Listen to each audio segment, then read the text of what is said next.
انا عارف الكلمتين اللي انا هقولهم دلوقتي دول جمهور الزمالك هيخش يهاجمني، بس انت مش من حقك اللي انت بتعمله مع احمد السيد زيزو ده.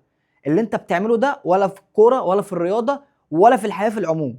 انت مش من حقك ان انت تروح المدرج، المفروض ان انت بتساند فرقتك، فيبقى الماتش كله موجه تشجيعيا ضد زيزو، وان انت تشتمه بالاب والام ويعني والفاظ ما ينفعش اصلا تتقال من جمهور تجاه لعيب. في الاول وفي الاخر هي عباره عن بتاعه مكوره كده جواها شويه هوا ومعموله بحته بلف. هو ملوش ذنب ان هو يتشتم ده كله.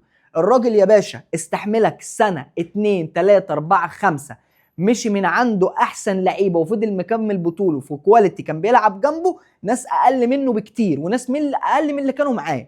احمد السيد زيزو رفض عرض واثنين وثلاثه واربعه، مش ذنب احمد السيد زيزو اللي انت وهو جاي لك فيه 5 و6 مليون دولار فانت ما تبيعوش. فانت ما تجيش توجه كل اللوم على احمد السيد زيزو ان هو راح الاهلي. ما تقوليش بقى اصل هو ايه، طب ما كان راح اي فرقه عربيه، طب ما كان، لا يا باشا، ما هو خلاص عمل كل حاجه.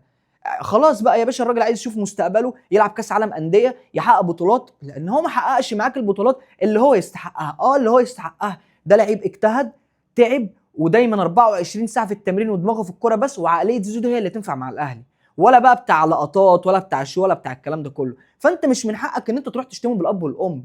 حط نفسك كده مكانه، هتروح الاهلي برضه. اي حد من الجمهور ليه يا باشا؟ ما هو الجمهور وش للعيب. فانت ما تقوليش اصل الزمالك واصل مش عارف ايه واصل احنا اللي عملناه. يا عم، هو قال لك الراجل طلع مره واثنين وثلاثه قال لك جمهور الزمالك على عيني وعلى راسي. لكن يا باشا الراجل يروح يقعد هو وابوه في قعده، بعد ما يقعد يلاقي الكلمتين اللي اتقالوا في القعده طالعين والاداره بتسلم احمد سيد زيزو للجمهور. لا يا باشا، مع السلامه، جود باي.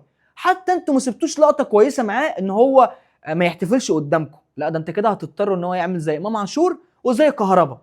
فانا مش شايف اللي مبرر اللي انتوا عملتوه ده.